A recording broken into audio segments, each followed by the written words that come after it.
The word hospitality probably brings up images of coffee and tea and snacks at a community gathering, or turn down service and room service and fresh sheets in a hotel. But what I want to get into this month is sacred hospitality for the love of strangers, or as in the Hindu tradition, making the guest God. That's our series this month. I'm Reverend Amani Malaika, and I'm really glad you're here. See no stranger. That every single soul you come in contact with is a part of you that you have not met yet. I love this idea. Because I think we're often longing for ways to connect with the idea of wholeness or oneness, as Clarissa was speaking about, right? A lot of us in spiritual seeking, or even if we don't consider ourselves particularly spiritual, but maybe we consider ourselves humanist, right? Or just good people. We are looking for a connection to something greater than us that we are a part of, that we belong to,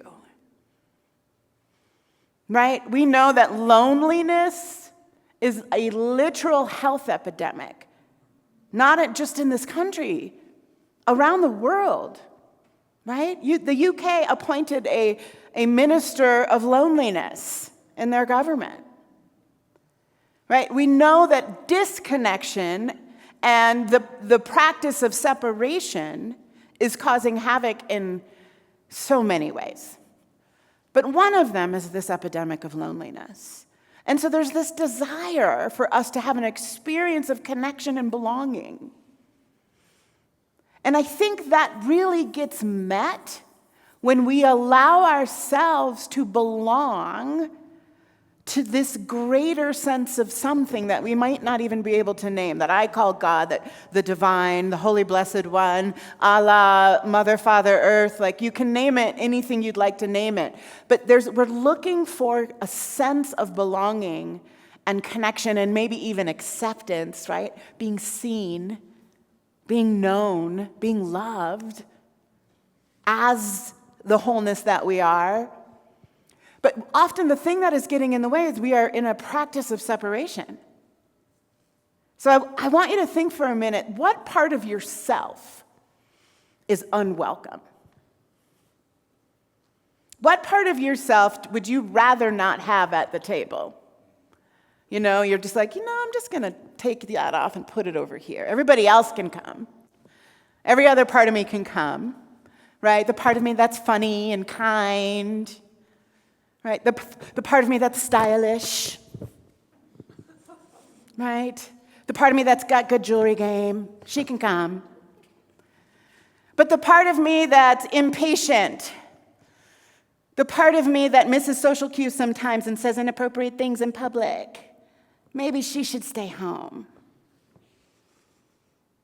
What part of yourself have you made unwelcome?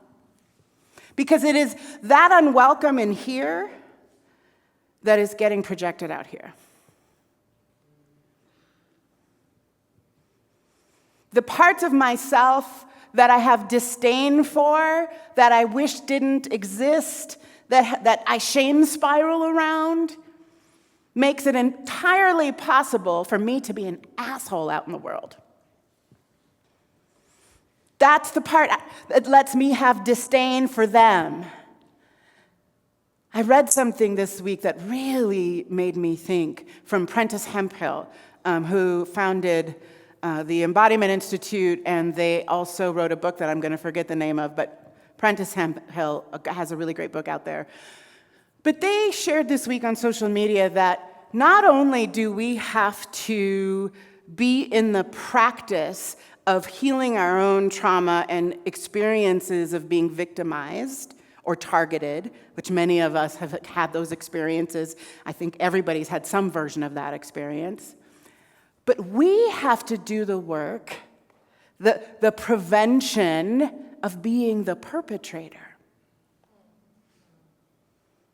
And I don't know that we give a lot of room to that concept right? I don't think we spend a lot of time thinking about the ways that we could prevent doing harm.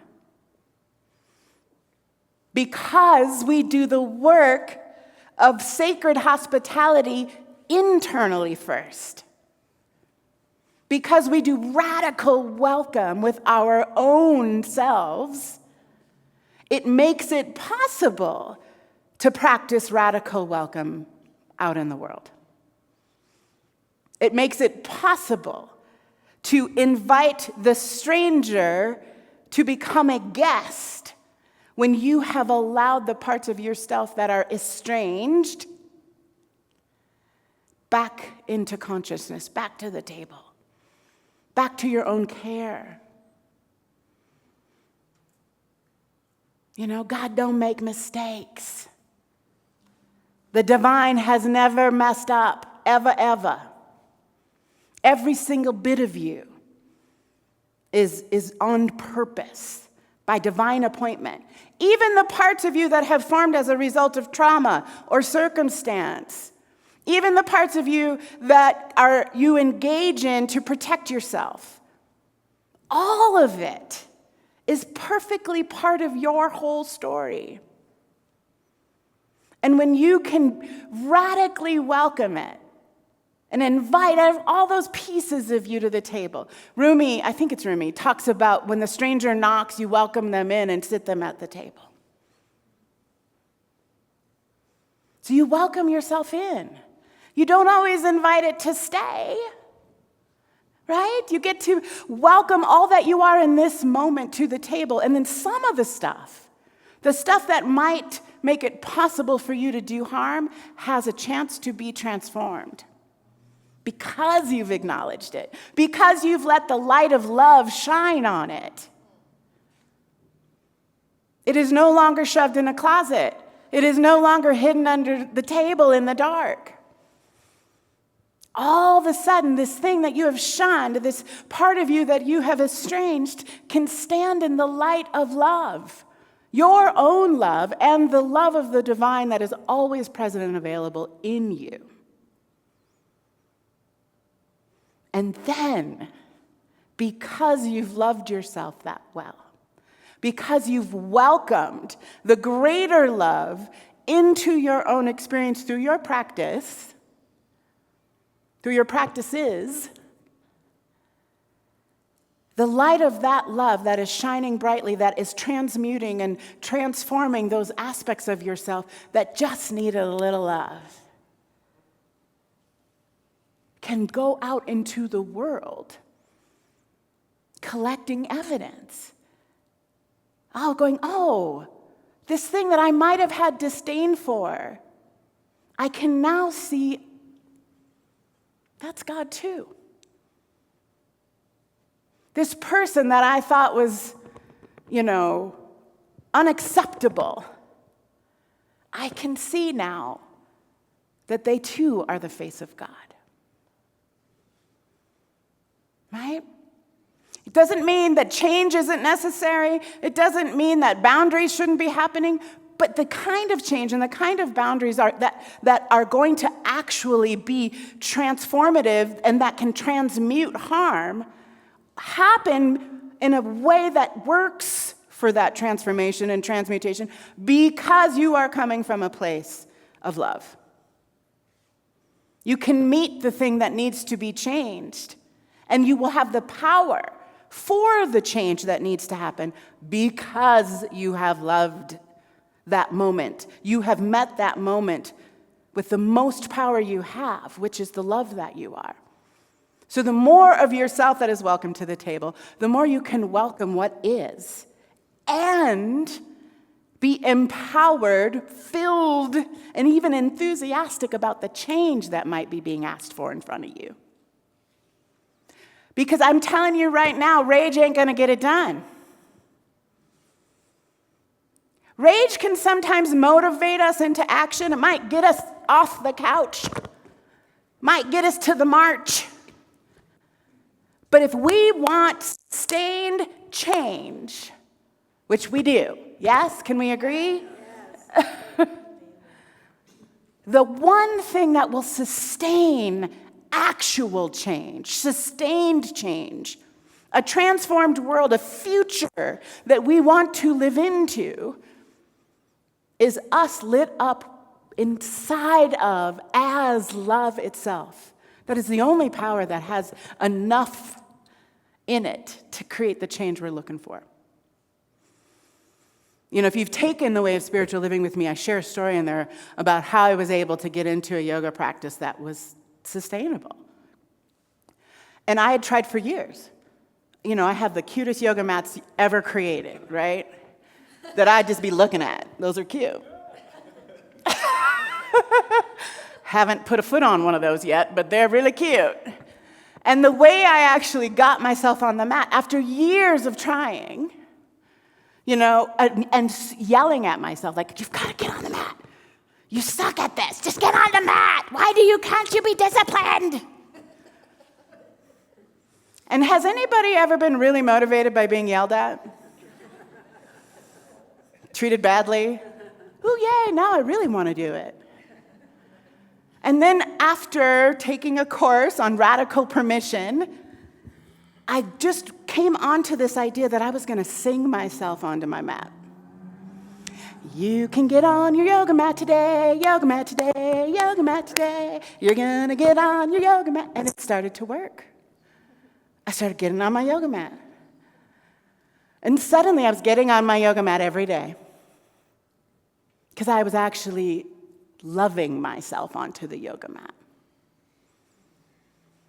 And lo and behold, I still have really cute yoga mats that get used. I don't even put them away anymore. They just stay out because I do yoga now. It's a thing I do.